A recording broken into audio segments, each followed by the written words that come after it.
Hello Stampers, this is Amy Barnes, Independent Stampin' Up! Demonstrator.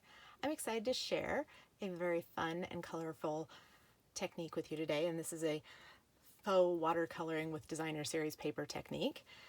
And it is featuring 3 items that you can earn free during Sale-A-Bration 2020. The lily pad dies, paper, and stamps that all coordinate together. So let's go ahead and get started.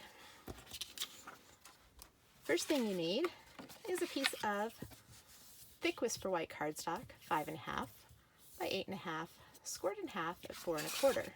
I like the thick Whisper White cardstock because it holds up a little sturdier for a base of a card.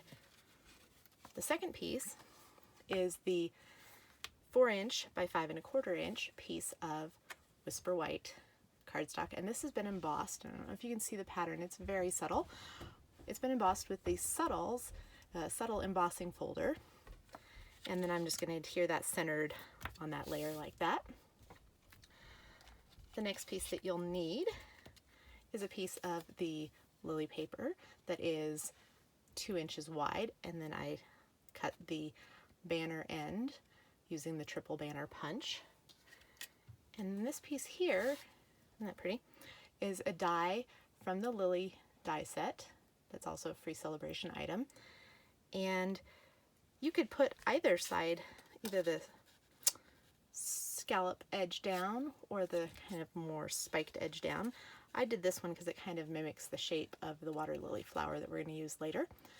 So you're going to put adhesive along the top edge here and just adhere it behind. And then I did use stamping dimensionals to adhere this layer to the front of the card, like that. Okay. We're just going to set that aside for a minute because we're going to be using some other pieces. The next step is to do the watercolor technique, and we're not actually watercoloring, but we're taking this paper that's also the lily paper from the Sale-A-Bration set, and we're using it kind of a watercolored abstract design. Die cut the flower from, I also use thick Whisper White to do this. And when you can see the colors behind it make kind of a watercolored effect. So what I did was I took a die cut from scrap paper and used that as my stencil. You'll just hold it over the top there and trace it and then cut it out by hand. It's a pretty simple shape to cut out, and you don't have to be super exact with your cutting. Just cut on the lines that you drew and it'll fit behind the paper just fine. And if you'd rather do the other side of the paper and get kind of a watercolor wash effect, that looks really nice too. So once you've cut out your paper, and put it under your die here, use either the Tombow Mono liquid adhesive or the fine tip glue pen on the back, very gently and lightly so you don't overdo it, and then you'll adhere that to your card. If you trace the other direction, you can adhere it here. This one won't match up exactly, but you get the idea. And you get that watercolor effect right through the design, the open design of the die. So once you adhere those together, then you're going to use Stampin' Dimensional to add that to your card, along with some leaves die cut, also from the same die set. And this is using Granny Apple Green. It's a fun, bright color. Anyway, so those will get adhered behind there. And you'll add in your stamped greeting, which was stamped with the,